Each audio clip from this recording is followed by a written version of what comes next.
Brockman's burning questions. That's a 5. All right, Christopher, your top 5. Top five. Very excited. Thanks, everybody, for the feedback on this. Have been a lot of fun doing it. Okay, now the team that loses the Super Bowl, Rich, there's just kind of this thought that they struggle the next year, right? So I went back and actually looked it up. Since 2000, okay, there was a stretch where the Super Bowl loser missed the playoffs 6 out of 7 years. Yeah, that ain't happening this year. It ain't happening, Rich. It ain't happening recently.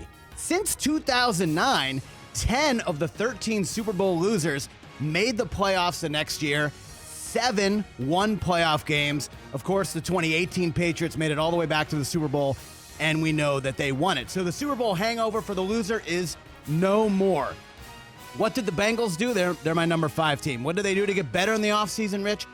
They got better on the offensive line. Joe Burrow was sacked the league high 51 times last year.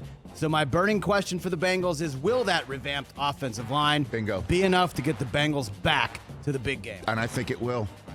I think it can be. How about that? It can be, because I think the Bills are still the team to beat. But man, if it's an AFC Championship game and Joe Burrow strolling into Western New York, I would be nervous. That would be sick.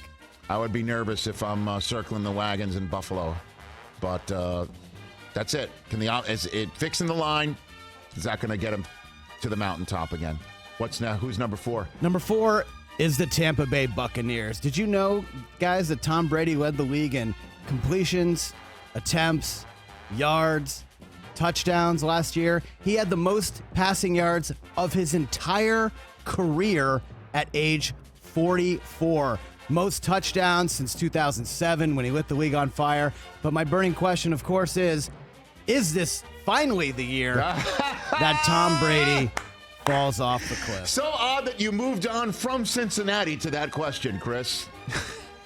Thank you, It's so odd you would move on from Cincinnati to move on to Cincinnati. You ain't falling off a cliff. What's next over there, Chris? Number 3, I got the Kansas City Chiefs. Wow, the Chiefs are 3 on the list. I got to say, Stone Street's going to love you. I was out on the Chiefs earlier this offseason. Now I'm back in. But the burning question is, of course, what is the offense going to look like without Tyreek Hill? Yeah, and the defense, what's it going to be without Tyrann Mathieu? I like that kid Karlaftis out of Purdue that they drafted. He's going to be a sneaky defensive rookie of the year choice. I think he's going to be really good. Wow, you got the Chiefs 3rd overall. But that is essentially the question. No Tyreek. Yeah, I think so. What shot do they have? What's the offense going to look like? Top 2 teams, and with all due respect to Western New York, I have them number 2 because they are not the champs. And for the Bills, will they finally live up to all the expectations that we've not seen on this team since the early 90s? They're the Super Bowl betting favorites. Josh Allen is the betting favorite for MVP. The expectations are there. The pressure is there. Can they live up to it? And the number 1 team are the champs. Rams house. Whose house, Mike? The Los Angeles Rams. What will Cooper Kupp and Matthew Stafford do for an encore? Because we saw Cooper Kupp put up the greatest wide receiver season ever. Matthew Stafford had the best year of his career overall.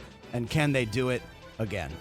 I think those last 5 burning questions, I agree with the exception of Brady. Is he going to fall off a cliff? It's really, can the Buccaneers protect him? Yeah, I just didn't want to go back-to-back offensive That's lines. my question, is can they protect him? You know. But that's the 5 burning questions getting ready for the season. The Rams top your power rankings, huh? How about that? Well, to be the man, you got to beat the man. And right now, they're the man. Okay.